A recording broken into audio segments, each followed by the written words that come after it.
Special guest की इस कड़ी में आज हम ऐसी शख्सियत से आपको रूबरू करा रहे हैं जिन्होंने बड़े केंद्रीय संस्थानों, उद्योगों, जेलों की सुरक्षा में रहते हुए गरीब वंचित बच्चों व जरूरतमंद परिवारों के बच्चों के लिए शिक्षा जगत के लिए एक काम किया। रोज 2 घंटे निकालकर उन बच्चों की शिक्षा के लिए देते हैं और उन्हें आगे बढ़ने के लिए प्रेरित करते हैं।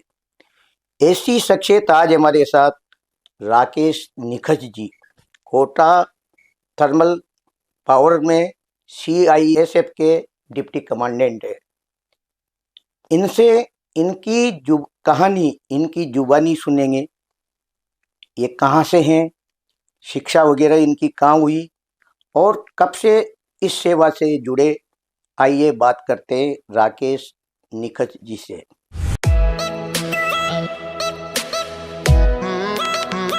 सर, आपका हमारे स्टूडियो में बहुत बहुत स्वागत है। धन्यवाद, आपने मुझे बुलाया। मैं आपके दर्शकों से बातचीत कर पाऊं और उस मैसेज को उन तक ले जाऊं और उनको भी प्रेरित करूं कि जो काम हम लोग कर रहे हैं, हमारा दायरा छोटा है, उस छोटे दायरे को और व्यापक बनाने में हमें और लोगों का सहयोग चाहिए। हमारी कोशिश है कि हम उन सारे लोगों तक पहुंचे जिनमें संकल्प है कि समाज को बेहतर बनाया जाए, हम समाज को बेहतर बनाकर आगे बढ़े। इस मुहिम में वो आगे आए और आपने मुझे मौका दिया कि आपके माध्यम से इस बात को मैं रखूं। बहुत बहुत धन्यवाद। राकेश सर, पहले तो हमारे दर्शकों को आप अपने जीवन परिचय के बारे में बताएं। कहाँ से हैं, शिक्षा वगैरह आपकी कहाँ हुई और कब से आप इस सेवा से जुड़े? जैसा कि आपने बताया, मेरा नाम राकेश निखज है और मैं बिहार के सोनपुर को बिलोंग करता हूं। सोनपुर कई कारणों से विख्यात है। सोनपुर में एशिया का सबसे बड़ा कैटल फेयर लगता है और अभी जब मैं आपसे बात कर रहा हूं, आपके दर्शकों से मुखातिब हूं, सोनपुर में बहुत बड़ा मेला लगा हुआ है। कार्तिक पूर्णिमा के अवसर पे वो मेला लगता है और देश विदेश के सैलानी वहां पे आते हैं और मेला में अन्य प्रकार के आकर्षण है, उसका लुत्फ उठाते हैं। तो सोनपुर के केंद्रीय विद्यालय से मेरी पढ़ाई हुई है 10th तक। 10th के बाद मेरा चयन एक 2 ईयर जॉब इंटीग्रेटेड प्रोग्राम, जिसे vocational course in railway commercial कहा जाता था, अखिल भारतीय स्तर की एक प्रतिस्पर्धा थी, प्रतियोगिता थी। उसमें मुझे 23वां रैंक मिला था। 40 बच्चे कुल सेलेक्ट होते थे पूरे भारत से और 2 साल के कोर्स को कंप्लीट करने के बाद उन्हें ticket collector, reservation clerk, parcel clerk और बुकिंग क्लर्क रेलवेज में नियुक्ति मिलती थी। 2 साल की तैयारी और 2 साल की पढ़ाई के पश्चात मुझे रेलवेज में टिकट कलेक्टर के पद पर अमरोहा, मुरादाबाद के जस्ट पास में एक जगह है, स्टेशन है उत्तर प्रदेश में, वहां मेरी तैनाती टिकट कलेक्टर के रूप में हुई। लेकिन मैंने अपनी पढ़ाई नहीं छोड़ी। मैंने दिल्ली विश्वविद्यालय से ग्रेजुएशन किया है पॉलिटिकल साइंस में। और ग्रेजुएशन के बाद एक सपना जो हर बिहार का लड़का जो ग्रेजुएशन कर रहा है वो पालता है, वो है सिविल सर्विसेज में आने का और देश की सेवा करने का। तो सिविल सेवा का सदस्य बनने के लिए मैंने UPSC की तैयारी दिल्ली में की और साइमल्टेनियसली मैं अन्य प्रतियोगी परीक्षाओं के लिए भी तैयारीरत था और परीक्षाएं दे रहा था। इत्तेफाक से मेरा selection CSIR, council for scientific और इंडस्ट्रियल रिसर्च में सेक्शन ऑफिसर के पद पे हुआ और फिर मेरा central arm police forces UPSC के द्वारा एक स्पेशलाइज्ड वैकेंसी रिलीज की जाती है सेंट्रल आर्म पुलिस फोर्सेस के लिए। 5 फोर्सेस हैं उसमें मेरा चयन हुआ और मेरा ऑल इंडिया रैंक 36 था। और मेरी जो पहली प्रायोरिटी थी, पहली प्राथमिकता और प्रेफरेंस थी, वो सेंट्रल इंडस्ट्रियल सिक्योरिटी फोर्स थी और मेरा चयन CISF में असिस्टेंट कमांडेंट के रूप में हुआ। CISF आज देश का प्रीमियर और प्रोफेशनल फोर्स है। अभी हमारी तैनाती कई औद्योगिक प्रतिष्ठानों में है, दिल्ली में है और एयरपोर्ट की लगभग सारे एयरपोर्ट पे CISF के पेशेवर बल सदस्यों द्वारा संपूर्ण कर्तव्य निष्ठा और कर्तव्य परायणता के भाव से पेशेवर ड्यूटी का निर्वहन हो रहा है। हम लोगों ने भी सेंट्रल जेल जम्मू और श्रीनगर की सुरक्षा का भी दायित्व अपने कंधों पर लिया है और जो डेमोक्रेसी का सबसे बड़ा मंदिर हमारा है, इंडियन पार्लियामेंट, उसकी सुरक्षा भी CISF के ही मजबूत कंधों पर है। और अभी मेरी तैनाती यहाँ पे KTPS कोटा में है, डिप्टी कमांडेंट के रूप में, इकाई प्रभारी के रूप में। तो मेरी जिम्मेदारियों में कई चीजें हैं, यहाँ की सुरक्षा संबंधी जिम्मेदारियां, साथ ही साथ गृह मंत्रालय के द्वारा हमें कम्युनिटी आउटरीच प्रोग्राम के अंतर्गत सोसाइटी के साथ बातचीत करने के लिए कई प्रकार के एक्टिविटीज के माध्यम से निर्देश प्राप्त होते हैं कि हम इस तरह से हम उनके बीच में जाए। जैसे रिसेंटली हम लोगों ने अभी 2 अक्टूबर को महात्मा गांधी जी के आदर्शों के प्रति अपने संकल्प को दोहराने के लिए साफ सफाई का एक व्यापक अभियान चलाया था जी कोटा में, और मेजर ध्यानचंद स्टेडियम को हम लोगों ने 4 घंटे की मेहनत के बाद पूरी तरह से स्वच्छ जी किया। जी और भी हम लोग कई तरह की एक्टिविटीज यहाँ पे फोर्स पर्सनल के लिए कर रहे हैं, और साथ ही साथ उन बच्चों के लिए जो आज या तो शैक्षणिक मुख्यधारा का हिस्सा नहीं है जी या फिर मुख्यधारा का हिस्सा है लेकिन उनके बीच में क्वालिटी बुक्स नहीं मिल पा रही हैं, उनको एक प्रोफेशनल गाइडेंस या फिर उनके लिए किस प्रकार के करियर अपॉर्चुनिटीज है उसके बारे में जानकारी नहीं मिल पा रही है। हम लोग कोशिश कर रहे हैं कि हम उन तक पहुंचे। मैं साथ ही साथ आपको बताना चाहता हूं कि ये हमारे लिए गर्व का विषय है कि अभी गृह मंत्रालय ने CISF में एक महिला बटालियन सैंक्शन की है। जी जी तो ऑल महिला बटालियन हमारी एक कभी खड़ी होने वाली है। तो हम उन तमाम स्कूलों में, विद्यालयों में और कॉलेजेस में जाना चाहते हैं और लड़कियों का आह्वान करना चाहते हैं कि आपको अगर एक बहुत अच्छी करियर की तलाश है, आप देश की सेवा के लिए अपने आप को समर्पित करना चाहते हैं, तो सेंट्रल आर्म पुलिस फोर्सेस का हिस्सा बने।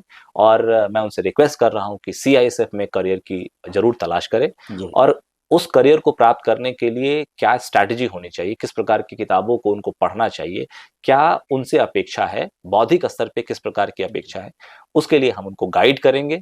हम अपने समय में से उनके बीच पहुंचेंगे और जी उनको तैयार भी कराएंगे। मैं आपको बताना चाहता हूं कि अभी हाल ही में हम लोगों ने रामपुरा में राजकीय कन्या महाविद्यालय में जी एक लाइब्रेरी स्टैब्लिश की है, और ये मेरा और अलीशा अलीशा मेरी एक जी जी साथी है, उनका एक संयुक्त प्रयास है। तो एक हमारा अभियान है अलीसाज लाइब्रेरी ऑन व्हील्स। तो जी अभी तक जी हम लोगों ने पूरे भारत में 13 लाइब्रेरी स्टैब्लिश की है, अलग अलग जगहों पे, अलग अलग राज्यों में 13वीं लाइब्रेरी। और मुझे बहुत संतोष हो रहा है आपसे साझा करते हुए कि जी 13वीं लाइब्रेरी हम लोगों ने राजकीय कन्या महाविद्यालय के प्रांगण में ओपन किया है, और जी जी लड़कियां खासकर पढ़ रही हैं किताबों को। हाँ, हमने एक सर्वे कराया पहले वहां पे, जी जी और सर्वे के बाद ये देखा कि उनको किस प्रकार की किताबों की रिक्वायरमेंट है। तो और उनको हमने क्लासिफाई किया, फिर दिल्ली से और कुछ लोकल परचेज करके एक जी 250 से 300 किताबों से लैस एक पूरी अलमारी, एक जी फुल फ्लेज लाइब्रेरी आप कह सकते हैं वो, और उनके बैठने के लिए भी हम लोगों ने कुछ कुर्सियां उपलब्ध कराई ताकि कम्युनिटी लर्निंग को हम लोग प्रमोट करें। जी आजकल आइसोलेशन का माहौल चल रहा है, हर आदमी एक दूसरे से भाग रहा है अलग बिल्कुल अलग। हम चाहते हैं कि साथ में तैयारी करें, समेकित तैयारी करें, एक दूसरे को सहयोग करके तैयारी करें, क्योंकि अगर आप एक साथ तैयारी करते हैं, स्ट्रैटेजी जी अपनी शेयर करते हैं, तो आप सफलता के करीब पहुंचते हैं। और आप अकेले नहीं पहुंचते, जी आप उन लोगों को साथ लेकर पहुंचते हैं जो आपके साथ तैयारी कर रहे हैं और जिनको नीड है। वो लड़कियां या वो बच्चे जो आर्थिक रूप से समाज में पिछड़े हुए हैं, बिल्कुल सामाजिक रूप से समाज के सबसे निचले पायदान पे हैं और उनको अपॉर्चुनिटीज नहीं मिल पा रही हैं, उनको खींचने की हमारी कोशिश है। जी और मुझे खुशी है कि जिस प्रतिष्ठित बल का मैं हिस्सा हूँ, जी वहां से मुझे स्पेस मिल रहा है, वहां से निर्देश मिल रहा है कि मैं कुछ करूं, और व्यक्तिगत रूप से भी हमने कोशिश की है कि हम कुछ जी समाज के लिए करें। सर, मैं ये जानना चाहता हूँ कि जिस पद पे आप हैं, बड़ा व्यस्तता का पद है, किस तरह आप 2 घंटे का समय निकाल पाते होंगे और ये सेवा भाव आपके मन में कैसे आया? देखिए, आपके प्रश्न के दो पहलू हैं। सबसे पहले तो समय वाले जी एंगल को मैं एड्रेस करना चाहता जी हूँ।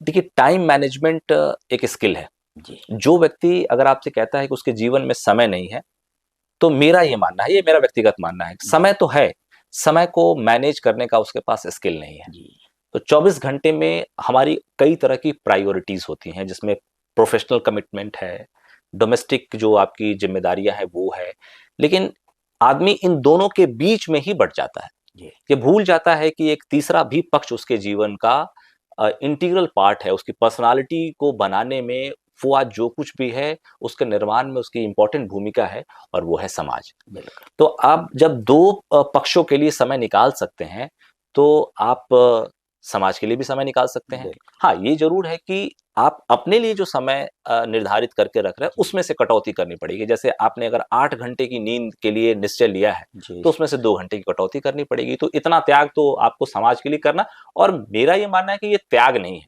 बिल्कुल आपने जो लिया है, आप ऋण चुका रहे हैं। समाज ने आपको बिल्कुल दिया है, वो आपको देना है।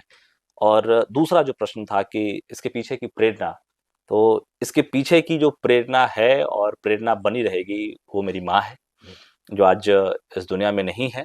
और उनका पूरा जीवन संघर्ष का ही जीवन रहा। मुझे नहीं मालूम है कि वो कब खुश हुई और कब उनको ये लगा कि मेरे जीवन में संघर्ष नहीं है। उस संघर्षों के बीच से ही गुजरती रही। समाज में भी उनका कंट्रीब्यूशन रहा। और एक महिला जो पढ़ी लिखी नहीं है, जिन्होंने अभी 5-6 साल पहले अपना नाम लिखना सीखा, उस महिला की सामाजिक चेतना, सामाजिक व्यवहार और समाज को कुछ देने की जो लालसा है, अभिलाषा है, वो इतनी इंस्पायरिंग है कि मुझे ऐसा लगा कि अब अगर मैं कुछ नहीं करूँगा तो मैं अपनी माँ के आदर्शों को शायद माँ के साथ ही खो दूँगा।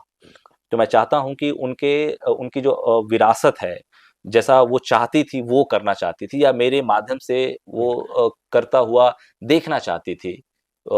मैं उनके आदर्शों को आगे लेके जाना चाहता हूँ और यही मेरी प्रेरणा है। और मुझे ऐसा लगता है कि अगर मैं ऐसा कर पाता हूँ तो मेरी माँ के प्रति रियल ट्रिब्यूट वही चीज़ होगी मेरे द्वारा।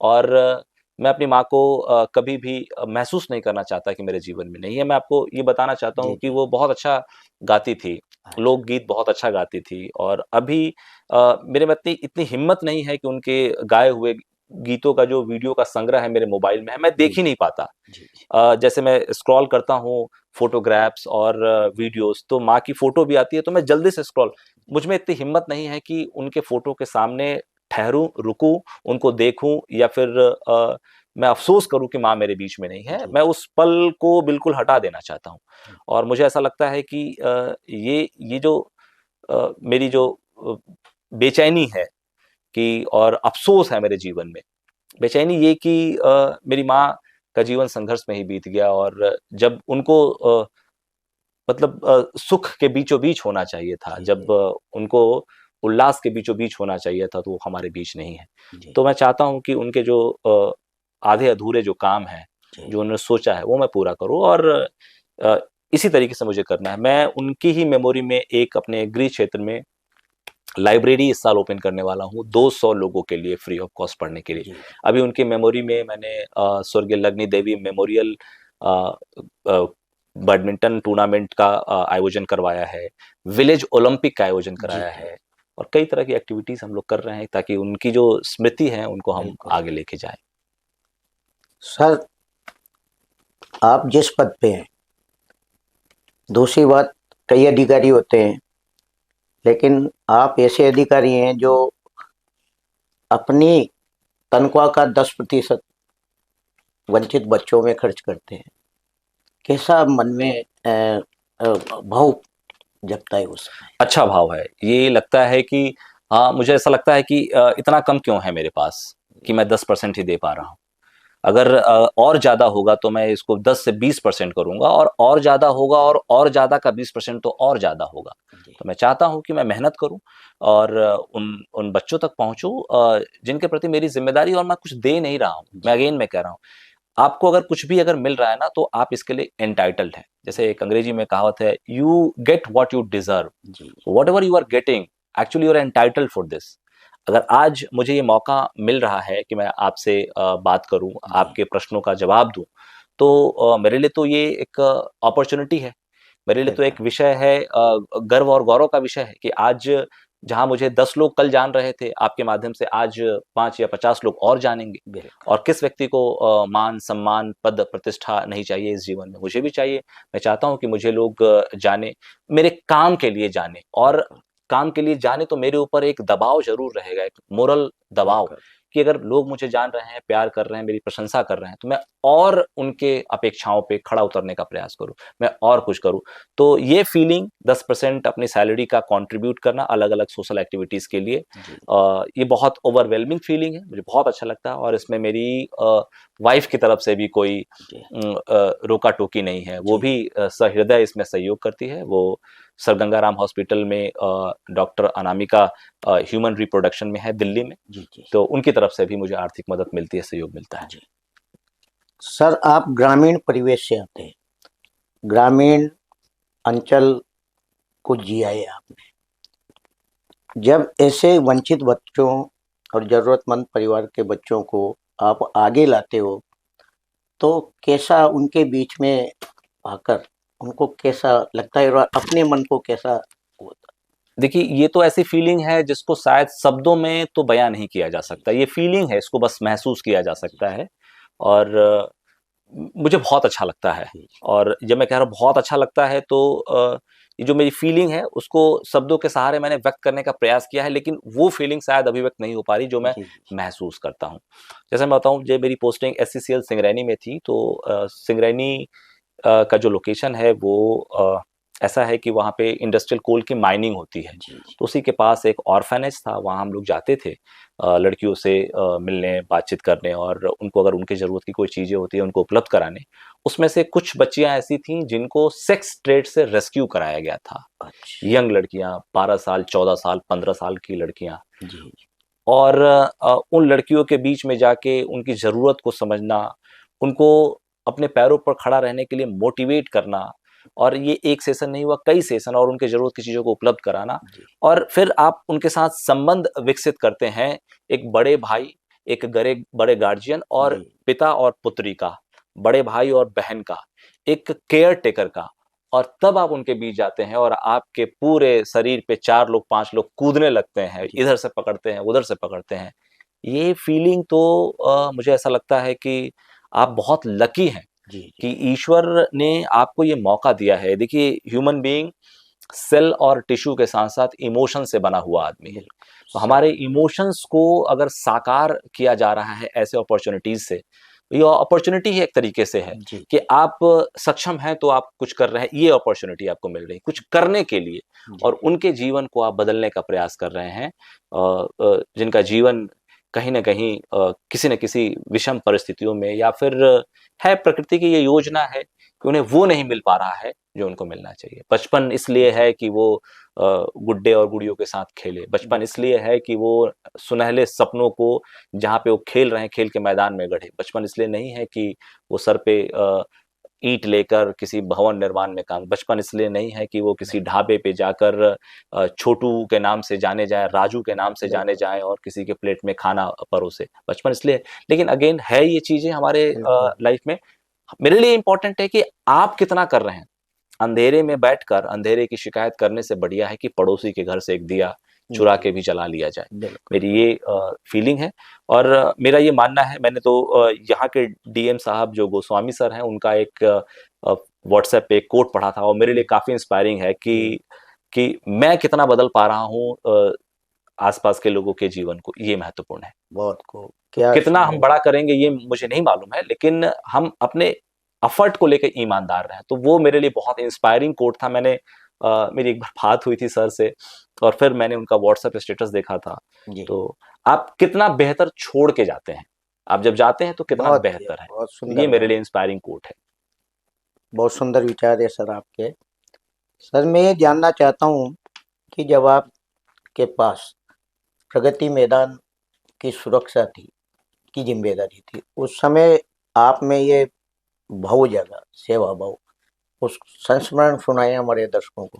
तो प्रगति मैदान के जस्ट साम प्रगति मैदान दिल्ली अब तो इंडिया इंटरनेशनल एग्जीबिशन सेंटर वो बन गया है जी, और जी, भारत की अब धरोहर है। पहले भी बिल्कुल, धरोहर थी, लेकिन जी, अब रिवैम्प्ड, अब G20 का समिट हमारा वहीं पे हुआ था।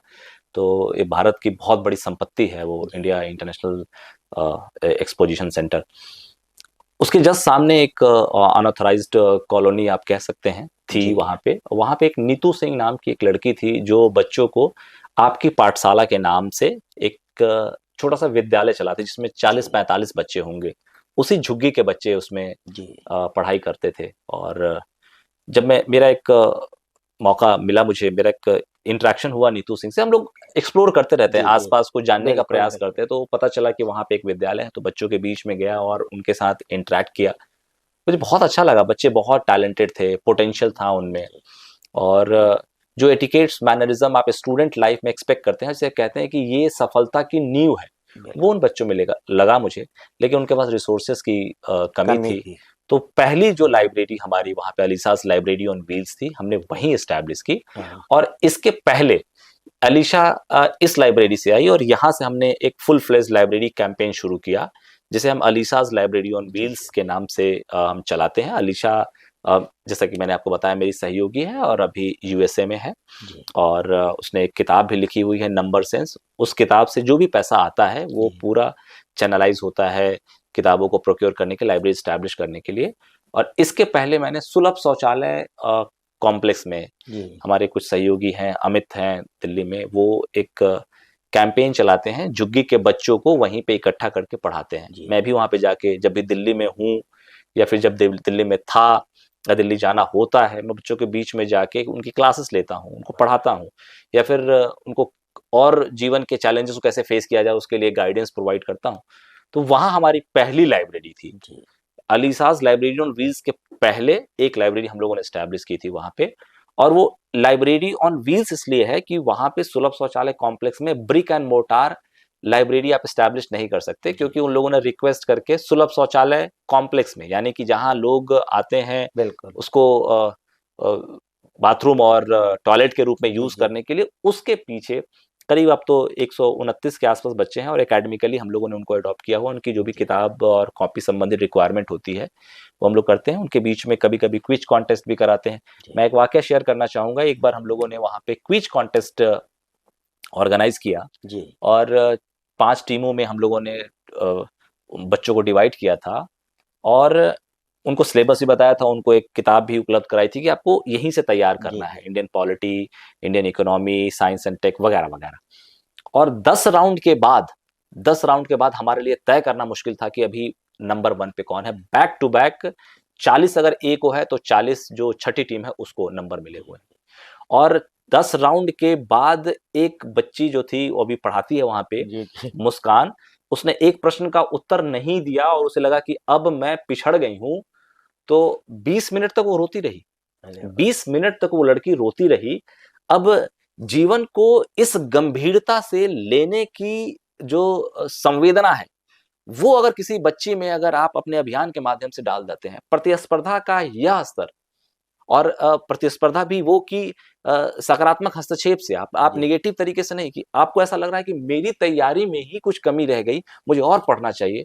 ऐसे लोग ना केवल व्यक्तिगत रूप से सफल होते हैं, बिल्कुल बल्कि उनमें समाज में कुछ करने का जज्बा होता है। मुस्कान वही लड़की है जो पहले नीचे बैठकर उसी सुलभ शौचालय कॉम्प्लेक्स में पढ़ती थी। अरे अब 10th और 12th करने के बाद उसने उन्हीं बच्चों को पढ़ाने का जिम्मा ले लिया है।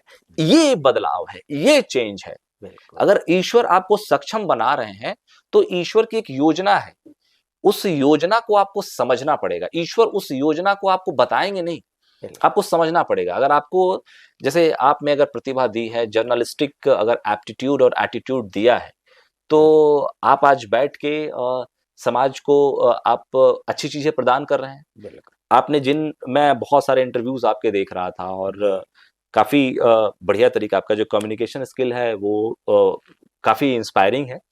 और आपने जिन टैलेंट्स को प्रमोट किया है, जिनको मंच दिया है, जी जिनको ख्याति दिलवाई है, जिनको पहचान दिलाई है, अब वो बच्चे आपके शुक्रगुजार हैं। तो आप सक्षम थे, जी तो आपने अपने दायित्व को निभाया। अब जिस कुर्सी पे वो बच्चे बैठे हुए हैं, जी अब वहां से वो बदलाव करें, इसी सोच के साथ कि बिल्कुल आपको बहुत किसी ने प्रमोट किया है तो आप किसी को प्रमोट करें, तो हम चेन हम बनाएंगे। ऐसे प्रमोट करने से क्या ना, हम एक टेंडेंसी डेवलप करते हैं बिल्कुल कि हमें कुछ करना चाहिए, we should do something for the society. जी अब ये जब हम करने लगेंगे तो हम बहुत एक आदर्श समाज हम बनाने में कामयाब हो जाएंगे। जी सर आप कई जो प्रतियोगी परीक्षाओं के छात्रों को मोटिवेशनल करते हैं तो कहाँ गए आप बच्चों को बहुत, जब भी मुझे मौका मिलता है, जी मैं अपने खाली समय को, जो जी भी मेरा खाली समय है, जिस जिस समय को आप कह सकते हैं कि ये रिक्रिएशनल एक्टिविटीज के लिए आपने जी समय ईयर मार्क किया है, मेरे लिए रिक्रिएशन यही है। जी मैं इवन छुट्टी लेके भी बच्चों के बीच में जाता हूँ। जैसे मैं अपने गृह क्षेत्र अगर सोनपुर में मैं हूँ जी 10 दिन 15 दिन की छुट्टी पे, तो मैं कम से कम 5 या 6 विद्यालय और 2 या 3 कॉलेज में जरूर जाता हूँ। जी मुझे न्योता नहीं आता वहां से, जी जी मैं न्योता मांगता हूँ। मैं उनसे जी हाथ जोड़ के कहता हूँ मुझे मौका दीजिए, मैं इन बच्चों से इंटरेक्ट करना चाहता हूँ। अभी मैंने यहाँ पे मुझे यहाँ पे एक निमंत्रण मिला जी था श्री जय मीनेश आदिवासी विश्वविद्यालय में। बिल्कुल बिल्कुल वहाँ जो आदिवासी समुदाय के बच्चे हैं, और वो बच्चे भी जो मुख्यधारा आदिवासी समुदाय के नहीं हैं, लेकिन उस विश्वविद्यालय में अध्ययनरत है, उन बच्चों के बीच में मुझे एक सेमिनार में शामिल होने का मौका मिला था, जहां बच्चों को मैंने बताया कि ग्रेजुएशन के बाद आपके लिए क्या क्या करियर अपॉर्चुनिटीज है, जिसमें यूनियन पब्लिक सर्विस कमीशन के द्वारा कौन कौन से एग्जाम्स कराए जा रहे हैं, जैसे सेंट्रल आर्म पुलिस फोर्सेस और सिविल सर्विसेज के लिए जो एग्जाम होता है। इन ग्रेटर डिटेल तो नहीं मैंने, लेकिन मोटा मोटी उनको बताया कि क्या रणनीति होनी चाहिए। टाइम मैनेजमेंट आपके जीवन में एक इम्पॉर्टेंट रोल प्ले करता है, तो टाइम मैनेजमेंट कैसे करें, क्या स्ट्रैटेजी होनी चाहिए, सिलेबस को समझने का क्या तरीका है, किस तरीके से किताबों का चयन करें, कितनी किताबें होनी चाहिए, कितने रिसोर्स मटेरियल आपको रेफर करने हैं, इंटरनेट के इस युग में सोशल मीडिया का किस तरीके से उपयोग आपको करना है, सोशल मीडिया डिसिप्लिन क्या होता है, और यूट्यूब पे जो पठन पाठन की सामग्री है उसको चिन्हित कैसे करें, उसका चुनाव कैसे करें और उसका उपयोग कैसे करें। तो इन सारी पद्धति के बारे में हम बात करते हैं। हम खासकर उन बच्चों के बीच में भी जाते हैं जो आज 10th और 12th में हैं, और या फिर 8th से 10th तक की पढ़ाई कर रहे हैं, उनके बीच में भी हम जाते हैं कि आप अपने माता पिता के ड्रीम के साथ अपने पैशन को कैसे कनेक्ट कर सकते हैं, माता पिता की किस तरह की अपेक्षाएं हैं, और उसके बीच सिंक्रोनाइजेशन करना। आप जो बनना चाहते हैं इसको लेकर आप स्वतंत्र हैं, लेकिन आपको यह भी ध्यान रखना है कि माता पिता ने आपके लिए कौन सा रास्ता चुना है। ठीक है, आप सिंक्रोनाइज हो पा रहे हैं, आप रास्ता बिल्कुल चुनिए अपने लिए, जो आपने रास्ता बनाया है। आप सिंगर बनना चाहते हैं, सिंगर बनिए, लेकिन फिर आपको अपने माता पिता के जो नॉर्म्स ऑफ डिसिप्लिन है उसमें रहते हुए, क्योंकि कोई भी माता पिता चाहते हैं कि आपका जीवन बेहतर हो, उसके लिए बहुत सारे एवेन्यूज है लाइफ में। तो महत्वपूर्ण ये है, अगर आप माता पिता चाहते हैं इंजीनियर बनना, आपको बनाए, और आप चाहते हैं कि सिंगर बने, तो आप सिंगर बनने का जो प्रपोजल उनके पास रखेंगे वो स्वीकार हो जाएगा, लेकिन फिर आपको सिंगर बनना पड़ेगा। फिर आपको सिंगर बनना पड़ेगा।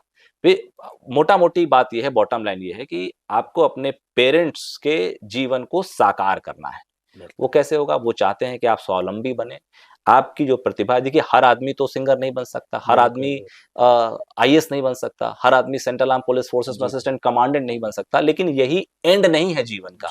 बहुत सारे एवेन्यूज हैं जहां पे आप अपने स्ट्रेंथ और वीकनेसेस को एनालाइज करके, अपने पोटेंशियल का असेसमेंट करके आगे बढ़ सकते हैं।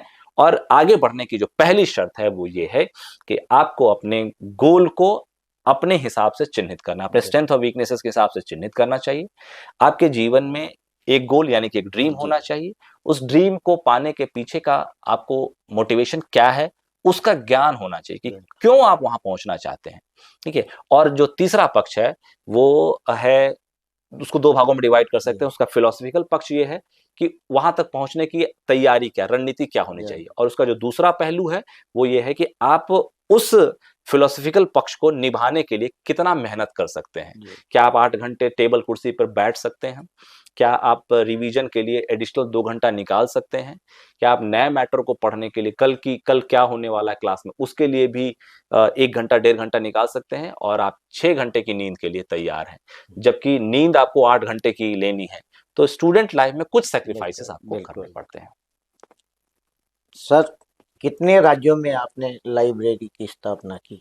अभी तक सर हमारी 13वीं लाइब्रेरी राजस्थान में थी। तो राजस्थान में तो 2 लाइब्रेरी हमारी है, एक जयपुर में है और एक कोटा में है। एक और लाइब्रेरी की कोशिश चल रही है। मैं आपसे भी रिक्वेस्ट करूंगा और आपके माध्यम से आपके दर्शकों से भी रिक्वेस्ट करूंगा कि अगर आपको लगता है कि किसी विद्यालय में लाइब्रेरी की आवश्यकता है, वहाँ बच्चे मोटिवेटेड हैं लेकिन उनको क्वालिटी बुक्स नहीं मिल पा रही हैं, किताबों का जो प्रकार है वो अलग अलग हो सकता है, आपके रिक्वायरमेंट के हिसाब से हम सर्वे कराते हैं, तो वहाँ भी हम ओपन करने के लिए तैयार हैं। वृंदावन में हमारी एक लाइब्रेरी है, वृंदावन के पास एक जगह है पचावर, वहाँ पे एक लाइब्रेरी है।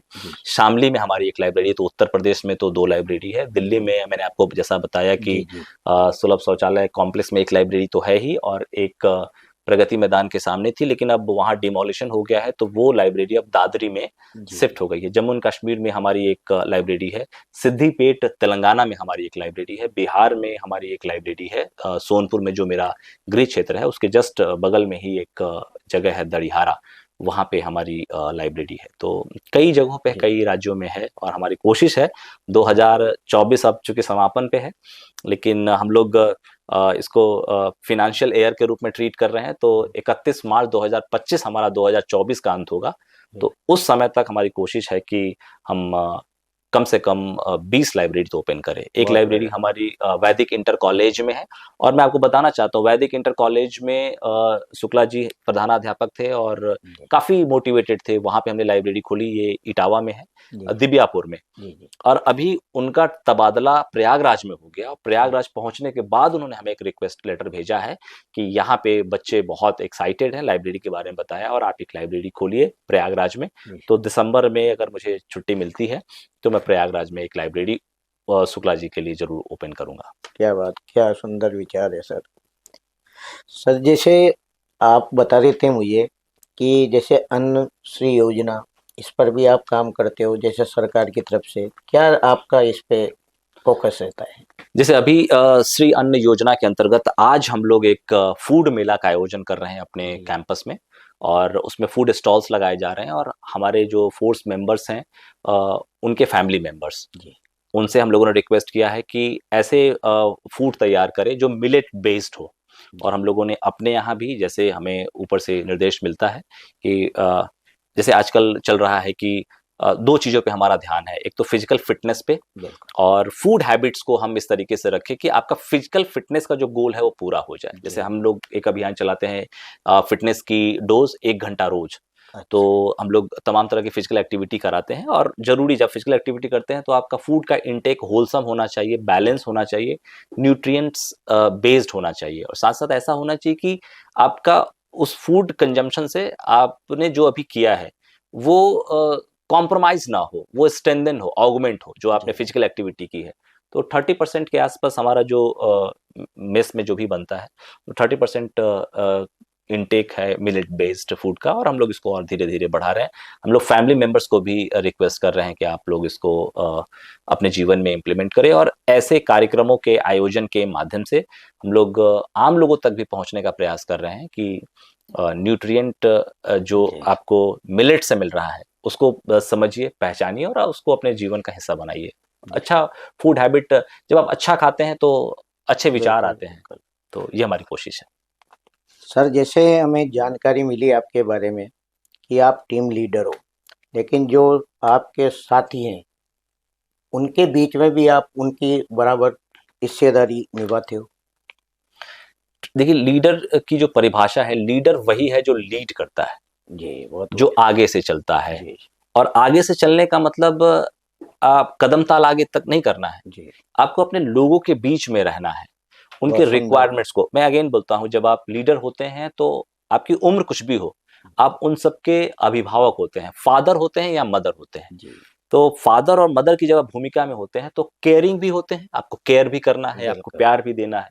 अगर ऑर्गेनाइजेशन या फिर जीवन के गोल से थोड़ा सा भी भटकाव हो रहा है तो उनको डांटना भी है, बिल्कुल लेकिन उस डांट में, उस थपकी में केवल और केवल प्यार होता है, क्योंकि हम बिल्कुल। लोग चाहते हैं कि ऑर्गेनाइजेशन के गोल्स को हम लोग अटेन करें, जी ताकि देश का विकास हो, देश विकास में हमारा कंट्रीब्यूशन हो, और केवल जी हमारा ही कंट्रीब्यूशन, हमारे उन सारे लोगों का कंट्रीब्यूशन काउंट करता है जी जी जो 8 घंटे 12 घंटे की ड्यूटी कर रहे हैं, बिना पलक झपकाए वॉच रख रहे हैं कि जो भी उनका एरिया ऑफ रिस्पॉन्सिबिलिटी है वहाँ पे किसी प्रकार की घुसपैठ ना हो, वहाँ किसी प्रकार की अवांछित एक्टिविटी ना हो, और जो जिम्मेदारी उनको दी गई है उसको संपूर्ण निष्ठा के भाव के साथ वो निभाए। तो जरूरी है कि आपको उनको समझना पड़ेगा, उनके बिल्कुल। साथ रहना पड़ेगा, और हम हमेशा उनके साथ हैं। जी उनके सुख में तो साथ हैं ही, दुख में हम बढ़ चढ़ के उनके साथ होते हैं, उनका दुख हमारा दुख है। जी सर, आज के जो बच्चे गलत कदम उठाते हैं,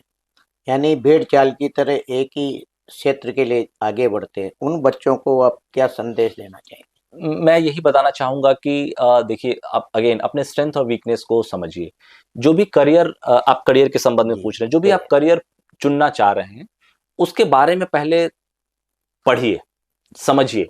अवेयरनेस का होना बहुत जरूरी। बहुत सारे ऑप्शंस हैं आपके जीवन में।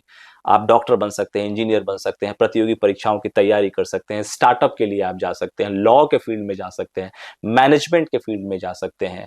आप में अगर साइंटिफिक टेम्पर उस लेवल का है कि आप कुछ नया क्रिएट करें, तो आपको बहुत गवर्नमेंट की बहुत सारी स्कीम्स है जिसमें जी आपको मेरिट कम मीन्स स्कीम्स होती हैं, स्कॉलरशिप स्कीम्स होती हैं, उनको आप लेके आप आगे जा सकते हैं, देश विदेश में आप पढ़ाई कर सकते हैं, देश का नाम आप रोशन कर सकते हैं। तो आप मिलिए जुलिए, और जब भी आप बैठते हैं, खाली बैठते हैं, इंटरनेट अगर सर्फ कर रहे हैं तो आप कीजिए जो भी चीजें आपको आकर्षित, जैसे आप गाना सुन रहे हैं, सुनिए, वो भी जरूरी है, आपके अपलिफ्टमेंट के लिए जरूरी है, आपके माइंड को कूल करने के लिए, इजी करने के लिए।